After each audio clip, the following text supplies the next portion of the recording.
I call the member Kelvin Davis. Tēnā koe, Mr. Speaker.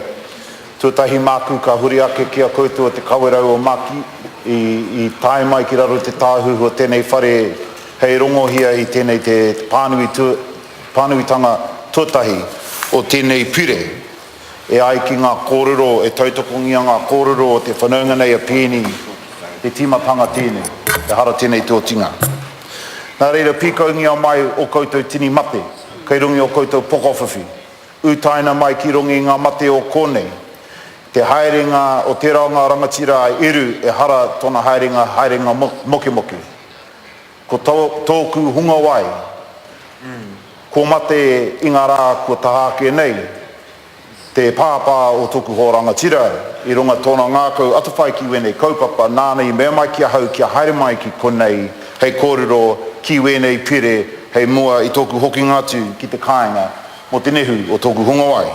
Nā reira, e eru, e tame, te hunga wai, haere atu koutou, tā pirihia haere atu hono atu ki a rātou, ko haere i mui a koutou, haere, ko rātou te hunga wairo ki a rātou, ko tātou ngā kanu ora tātou ki a tātou ano, huri rauna tēnā koutou. Mr. Speaker, I just initially would like to acknowledge the people of the Kawerau o Maki who have arrived here to hear the first reading of the bill. And I agree with my colleague and whanaunga Pēni when he says that this is just the beginning of better things for te Kawerau o Maki.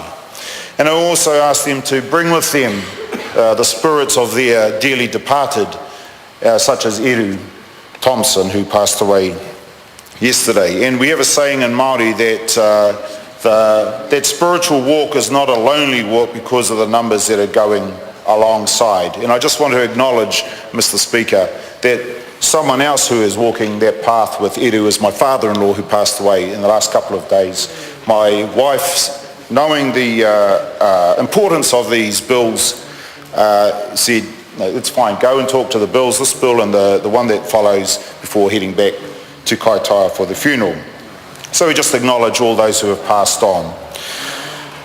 But we say, te hunga wairua ki te hunga wairua. Those people who have passed on, they be with themselves, and then us the living, we must return to ourselves. If the House can just bear with me, I'm going to read some of the evidence from Graham Murdoch, written in March of 2000, around the Kawerau Maki claims. And I think it actually describes the issues and the history very well in terms of why we've got to the place where we are now. And I'll start. The Kawerau Maki regard themselves as a distinct iwi, but recognise their close genealogical connections with other tribal groupings of Kawerau descent. This applies in particular to the present day Ngāti Waihapu of Ngāti Manuhiri, Ngāti Rehua. It also applies to Ngāti Rongo Hapu of Ngāti Whātua and the seldom recognised Ngāti Te Kahupara Hapu of Ngāti Whātua and Te Kawerau descent. All of these tribal groupings share descent from the founding Kawerau ancestors Maki and Mataahu and their children. Te Kawerau Maki also treasure their special ancestral ties and associations with the Waiohua Hapu who live around the shores of the Manukau Harbour. It is with them that the Kawerau Maki have long shared allegiances to the kingitanga and the Pai Mārire faith. Te Kawerau Maki trust to have lodged the claim, numbered Y470, represent approximately 800 people. Yet the iwi has so often been portrayed as being extinct until recent decades. In 1988 there was a television documentary series Te Wakahuia, and a dramatic opening to the programme. The narrator, Reverend Hone Kā, commented on this enigma stating, "Kei te tirohia o tātou ngā kōrero e tuhia e tauiwi. Kei reira e takoto ana te kōrero ko te iwi o te Kawerau kua rete i te moa. Kua mate kua ngaro. Kei konei tātou ki te henga." Which means, in view of all of us, the statements written by Europeans, lying amidst them is the assertion that the Kawerau tribe are as of the moa, dead, vanished. Yet here they are with us at Te Henga. This view of the Kawerau Maki as a lost tribe who have disappeared off the face of the earth has been widely has been widely held and promoted by successive authors in recent generations. It is a view which has resulted from an ignorance of the complexity of Māori whakapapa and the history in the Auckland region, and also from an almost total reliance on 19th century historical chronologies produced by such authors as Percy Smith, John White and George Graham.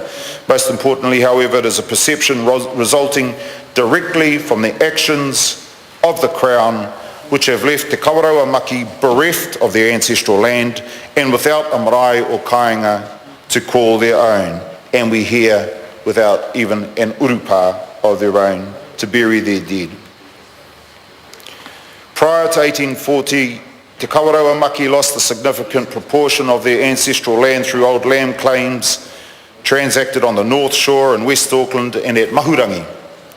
This loss intensified when the Crown allowed the pre-emptive waiver claims from 1844 to 1846 in contravention of the Crown's sole right of preemption and responsibility of protection under the Treaty of Waitangi. In a further contravention of the principles of the Treaty of Waitangi, these transactions were legitimised by the Crown through an extremely cursory investigation in contravention of its own policies and regulations. Most importantly, Te Kawerau Maki were not involved in the transactions or in the Crown-sponsored process which legitimised them. They had no opportunity to challenge the Crown grants made or to obtain any compensation for their loss. These actions of the Crown from 1840 to 48 resulted in the alienation of some 30,000 acres of land within the claim area alone where Te Kawerau Maki held or shared important ancestral interests and rights. A similar amount of land was also alienated as a result of the same process in West Auckland, the heartland of Te Kawerau Maki iwi, and also within Te Waiti Mahurangi area. By 1848, Te Kawerau Maki had lost control of all their ancestral kāinga, mahinga kai and wāhi tapu around the shores of the Upper Waitemata Harbour, which was an integral part of their ancestral home. This massive alienation confirmed through the Crown aggregation of the surplus land subject to the pre-emptive waiver claims and was intensified as a result of the Crown purchases that followed from 1848. Mr. Speaker, the evidence then goes on through the decades and outlines how the result, the consequences of that alienation. But we get to 1918. Sadly, Te Kawerau Maki kāinga at Waitākere, Muriwai and Kōpiro Nui was severely impacted by the 1918 influenza epidemic, and the tribe's numbers fell again. By this time, much of the west coastland in Te Kawerau Maki and Ngāti Te Kahupara shared an ancestral interest and had become engulfed by sand. There's basically the south head of the Kaipara Harbour is a big sandbank that's built up over millions of years and was settled on. In 1920, the Waitemata County Council and the Crown moved to compulsorily acquire these lands for sand dune reclamation purposes. This included most of the inalienable Kōpiro Nui Reserve land that remained in Kawerau Maki ownership. As a result of these acquisitions, the Te Kawerau Maki kāinga at Kōpiro Nui became inaccessible. Thus, by 1920, just 80 years after the arrival of the Crown and European settlement, Te Kawerau Maki had lost the practical ability to occupy their only remaining kāinga. Several families now settled at Pukaki and Orake, while others were scattered throughout the Auckland region, meeting only for life cycle events in private homes or on non-Kawerau marae.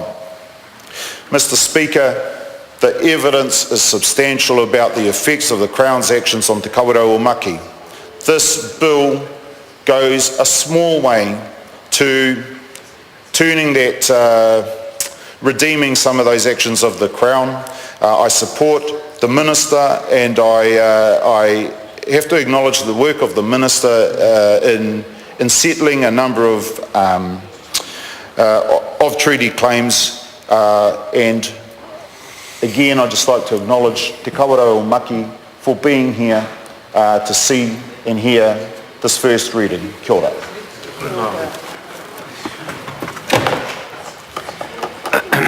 Ko te haumua, ko te haumuri, ko te hautama wāhine, ko te hautama tāne. Order. Order. Tū mai rā, te toko Order. tāne rā raki. I'm sorry to interrupt the member. When someone is seeking a call, they should stand and call Mr. Speaker and wait for their name to be called. Can we just start that again, please? Mr. Speaker, Knock.